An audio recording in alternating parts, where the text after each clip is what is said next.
Tambay-tambay sa simbahan dahil magpapasko na naman. Ang kwento ay tungkol sa tindahan, puto bumbong labansan. Bibingkahan!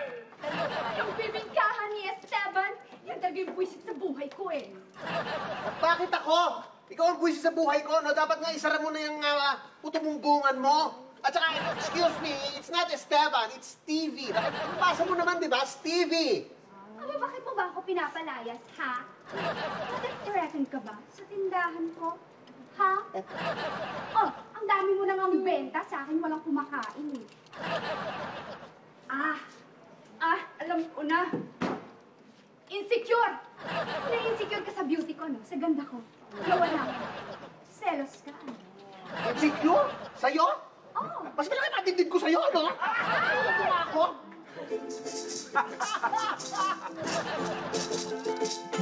Kahit na paano niya ito isipin, di maintindihan ni Rasing kung bakit gusto siyang palayasin at bakit nagagalit siya.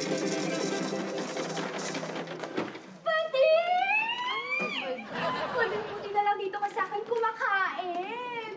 Alam mo, ibig sabihin yan, ako yung kinakampihan ko, di ba? Papa, wala akong kinakampihan sa inyong dalawa dahil pareho kayong friend. Hoy, walang hiya ka, Bading. Ikaw, halika dito. Ikaw talaga, pinapakita mo pa na dyan kung kumakain. Ano ba, kapal na mukha mo, bakla? Hoy!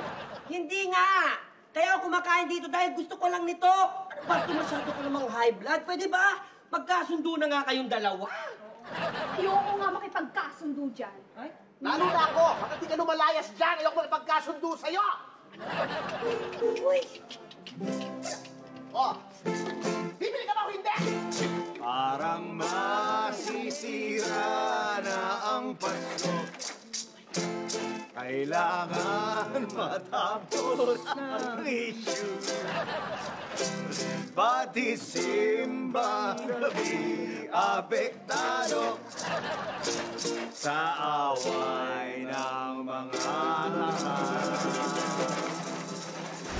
Tarantula! Ano? Anong tarantula? Ang layo, no? Hindi naman sa rhyme sa apektado, tapos tarantula. Ano ka ba? Pwede na yon. Reregaluhan kita ng tarantula. Diba? Favorite pet mo yon. Basta promise mo sa akin. Makipagkasundo ka na dito kay Tasing. Ay, nakapagkilan mo ako, hindi ko mabulit ang tarantula, huwag ka naman palusot, hindi siya rhyme. At kung bigyan mo man ako ng tarantula, ilalagay ko lang sa ulo ng bruhang yan. Ay, talaga ha. Subukan mo. Halika dito, halika dito. Halika talaga. Halika dito. Papatay kita! Papatay kita! Papatay kita! Wag! Friend!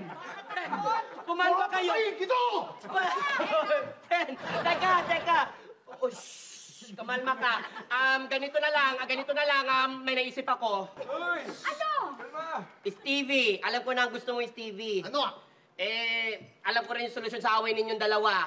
Ito kasi si Stevie, Hindi ka salita. kahit malakas yung benta ng tindahan niya, ayaw niya pa rin yung bibingka. Dahil ang gusto mo ay... Puto bumbong. Gusto ko ng puto bumbong. Perfect! Kaya naman, ang gawin yung dalawa, magpalit na lang kayo. Ay, sige. Actually, better. Kasi mas malaki yung kikitain ko. Oo. Wala akong pakialam ng puto bumbong. Okay, let's go! Yan. tambay sa looban. Kaya gumawa ng paraan. Ang gusto lang pala ni Esteban, puto bumbong ang laging hawakan.